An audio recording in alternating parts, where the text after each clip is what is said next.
जय हिंद दोस्तों। आज हम लोग इस वीडियो में क्लास 9th फिजिक्स चैप्टर 4 गुरुत्वाकर्षण इसके लघुत्तरीय प्रश्नों को सॉल्व करने वाले हैं।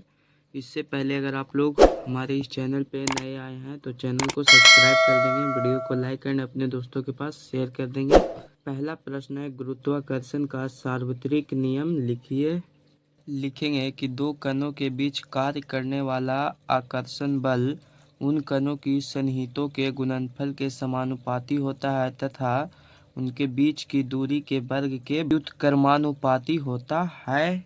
अगला प्रश्न है, गुरुत्वाकर्षण नियतांक g को सार्वत्रिक नियतांक क्यों कहा जाता है। इसका उत्तर लिखेंगे कि g एक नियतांक है जिसे गुरुत्वाकर्षण नियतांक कहा जाता है क्योंकि g का मान कणों की प्रकृति, उनके द्रव्यमान, उनके बीच की दूरी, माध्यम, समय, ताप इत्यादि पर निर्भर नहीं करता है तथा ब्रह्मांड के सभी कणों के लिए एक ही होता है। इसीलिए गुरुत्वाकर्षण नियतांक को सार्वत्रिक नियतांक कहा जाता है।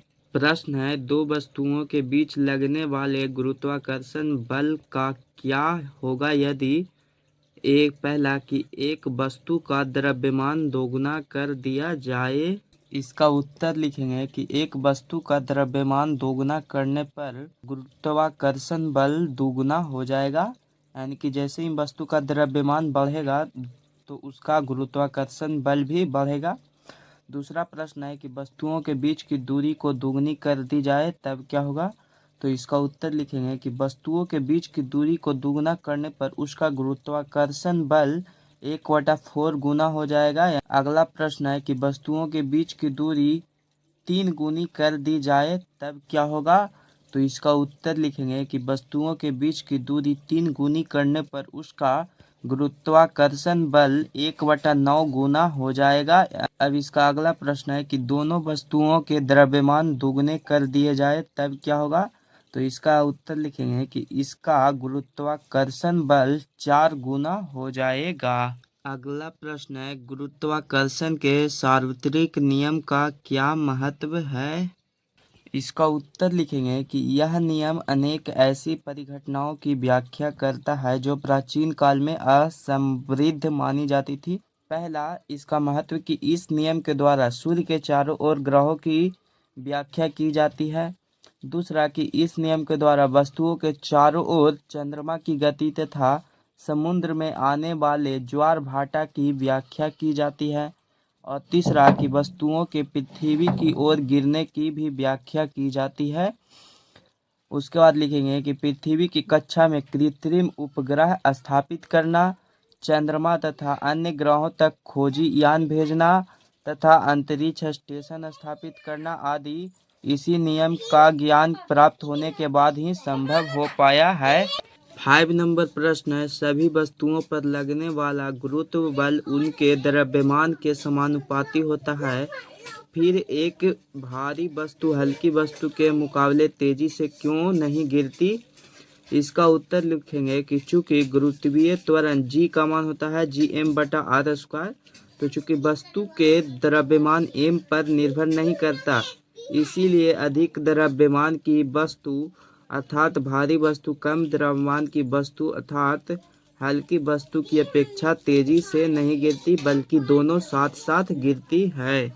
अगला प्रश्न है, यदि चंद्रमा पृथ्वी को आकर्षित करता है तो पृथ्वी चंद्रमा की ओर गति क्यों नहीं करती। इसका उत्तर लिखेंगे कि न्यूटन के द्वितीय गति नियम से किसी दिए हुए बल के लिए त्वरण वस्तु के द्रव्यमान के व्युत्क्रमानुपाती होता है।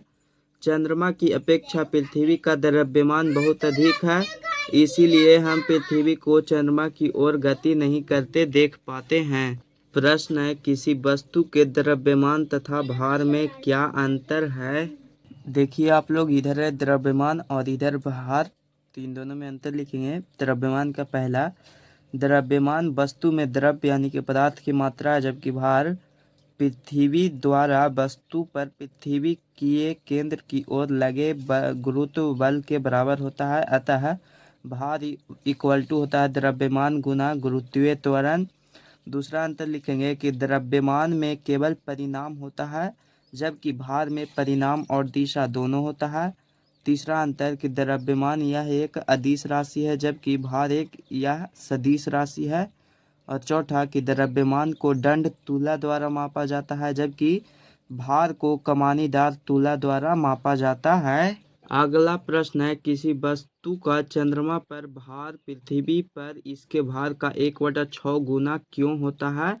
इसका उत्तर लिखेंगे कि किसी वस्तु का भार गुरुत्वीय त्वरण g के समानुपाती है, अर्थात W समानुपाती g, और चंद्रमा की सतह पर गुरुत्वीय त्वरण gm पृथ्वी की सतह पर गुरुत्वीय त्वरण ge का 1/6 गुना होता है। इसीलिए किसी वस्तु का चंद्रमा पर भार पृथ्वी पर इसके भार का 1/6 गुना होता है। प्रश्न है, एक व्यक्ति एम अपने मित्र एन के लिए पृथ्वी के ध्रुव के पास की जगह पर कुछ सोना खरीदकर उसे विषुवत वृत्त के पास रहने वाले एन को देता है।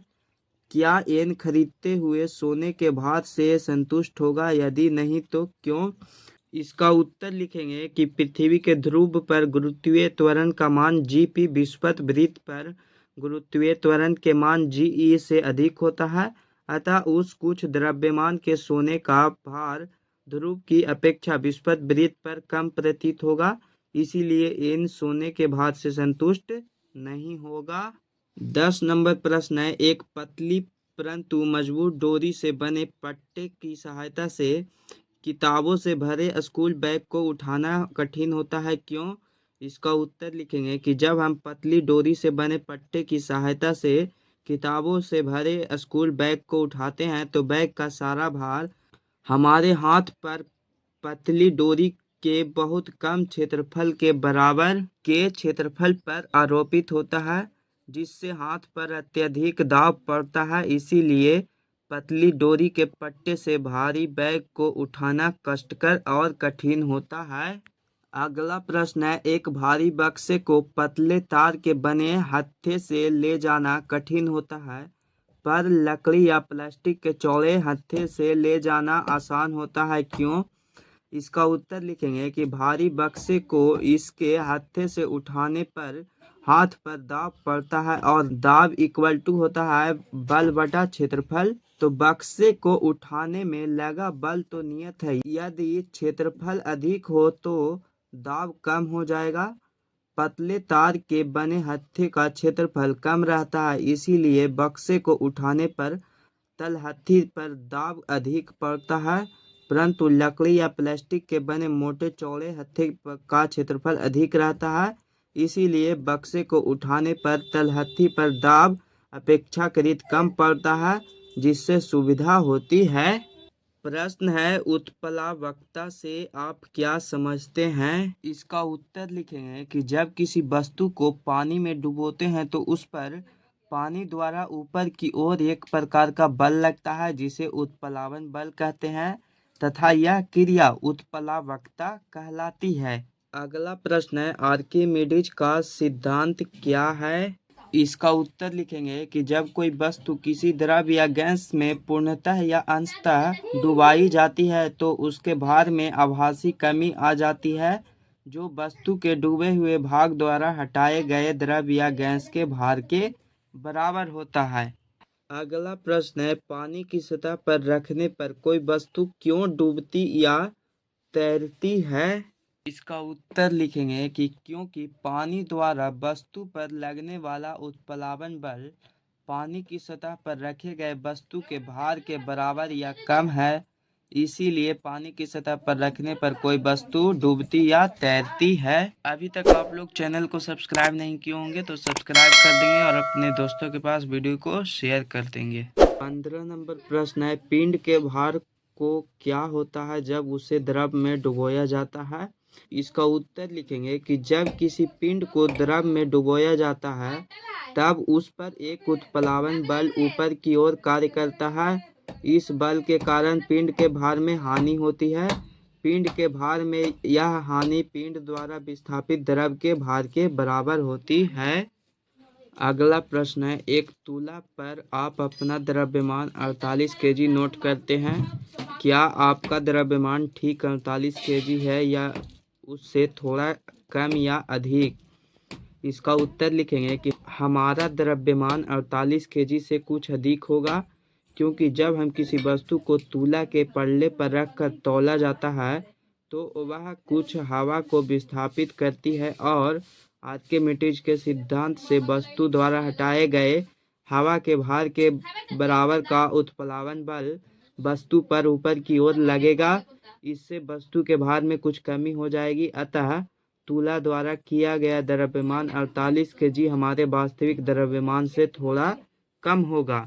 प्रश्न है कि आपके पास एक रुई का बोरा है तथा एक लोहे की छड़ है। तुला पर मापने पर दोनों का वजन जो कि 10 केजी दर्शाते हैं। क्या दोनों के वास्तविक भार बराबर है या फिर नहीं? तो दोनों में से कौन सा भारी है और क्यों? तो इसका उत्तर लिखेंगे कि तुला के द्वारा दोनों पल्लों पर रखे गए रुई के बोरे और लोहे की छड़ के भार बराबर नहीं है, क्योंकि रुई का वास्तविक भार लोहे के छड़ के वास्तविक भार से अधिक होगा। इसका कारण लिखेंगे कि रुई की अपेक्षा लोहे का घनत्व बहुत अधिक होता है, अतः लगभग सामान्य द्रव्यमान के रुई और लोहे में रुई का आयतन लोहे की अपेक्षा बहुत अधिक होगा।